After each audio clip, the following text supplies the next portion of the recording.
दूर पंजाब के मैदान में एक कहानी छिपी है। यह कहानी है राजा सुदास और ऋषि विश्वामित्र के बीच। एक समय दोनों मित्र थे, फिर एक घटना घटी, दरार पैदा हो गई। विश्वामित्र क्रोधित हुए। उन्होंने सुदास को सबक सिखाने की ठानी। सुदास भरत वंश के राजा शक्तिशाली थे। विश्वामित्र एक तेजस्वी ऋषि, प्रभावशाली थे। दोनों के बीच संघर्ष अपरिहार्य था। यह संघर्ष एक युद्ध का रूप लेगा, एक ऐसा युद्ध जो इतिहास में अमर हो जाएगा। यह 10 राजाओं का युद्ध था, 10 रत्न युद्ध, एक ऐसा युद्ध जिसने भारत के इतिहास को बदल दिया। विश्वामित्र ने अपनी शक्ति का इस्तेमाल किया। उन्होंने 10 शत्रु राजाओं को एकजुट किया। इनमें से कुछ आर्य थे, कुछ अनार्य थे। सबका एक ही लक्ष्य था, सुदास का नाश। पुरु, द्रुह्यु, अनु, यदु, ये कुछ नाम थे। ये सभी शक्तिशाली थे, सभी सुदास से बदला लेना चाहते थे। विश्वामित्र ने उन्हें हथियार दिया, एकता। इस एकता ने उन्हें और भी मजबूत बना दिया। 10 रत्न युद्ध का मैदान सज चुका था।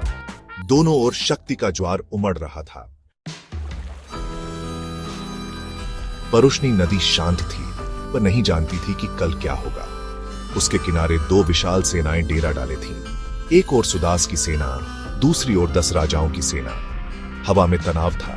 सैनिक अपने हथियारों को तेज कर रहे थे, घोड़े बेचैन हो रहे थे। युद्ध का इंतजार सभी को था।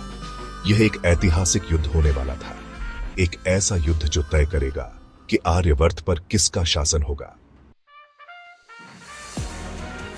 सूर्योदय हुआ, युद्ध का शंखनाद हुआ।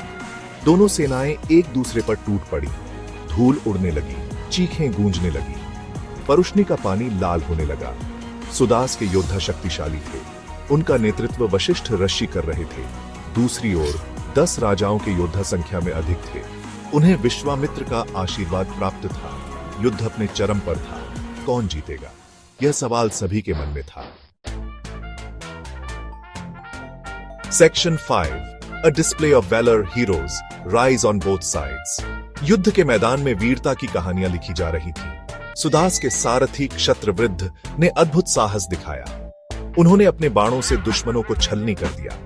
दूसरी ओर 10 राजाओं में से एक राजा शंबर भी बहुत वीर था। उसने अपने गदा से सुदास के कई योद्धाओं को मार गिराया। युद्ध का परिणाम अभी भी अनिश्चित था, लेकिन एक बात तय थी, यह युद्ध हमेशा याद रखा जाएगा। Section 6, The tide turns, divine intervention and strategic brilliance। लेकिन किस्मत को कुछ और मंजूर था। देवताओं ने हस्तक्षेप किया। इंद्र ने सुदास का साथ दिया। उन्होंने अपनी शक्तियों से 10 राजाओं को कमजोर कर दिया। सुदास और उनके सेनापति वशिष्ठ ने इस अवसर का भरपूर फायदा उठाया। उन्होंने रणनीति बदली। उन्होंने दुश्मनों को चारों ओर से घेर लिया। धीरे धीरे युद्ध का पासा पलटने लगा। जीत अब सुदास की ओर इशारा कर रही थी। Section 7, victory for king Sudas, the भरता सुप्रेमेसी।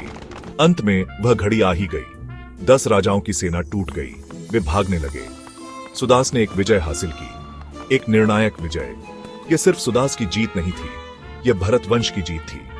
इस जीत ने भरत वंश को आर्यवर्त में सर्वोच्च स्थान दिलाया। 10 रत्न युद्ध समाप्त हो गया था, लेकिन इस युद्ध की गूंज सदियों तक सुनाई देती रही। Section 8, Echoes through time, the battle's significance। 10 रत्न युद्ध का महत्व सिर्फ एक युद्ध तक सीमित नहीं है। यह युद्ध हमें प्राचीन भारत के बारे में बहुत कुछ बताता है। यह हमें तत्कालीन राजनीति, समाज और संस्कृति की झलक दिखाता है। यह युद्ध हमें यह भी बताता है कि कैसे एक व्यक्ति अपने साहस और बुद्धि से विपरीत परिस्थितियों में भी जीत हासिल कर सकता है। 10 रत्न युद्ध भारतीय इतिहास का एक महत्वपूर्ण अध्याय है।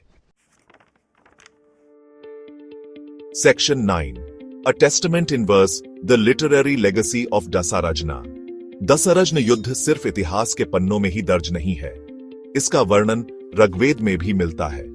ऋग्वेद के 7वें मंडल में इस युद्ध का वर्णन मिलता है। यह वर्णन हमें इस युद्ध की भयावहता के बारे में बताता है। यह हमें उन वीरों के साहस और बलिदान की याद दिलाता है जिन्होंने इस युद्ध में अपने प्राणों की आहुति दी। 10 रत्न युद्ध भारतीय साहित्य और इतिहास का एक अभिन्न अंग है।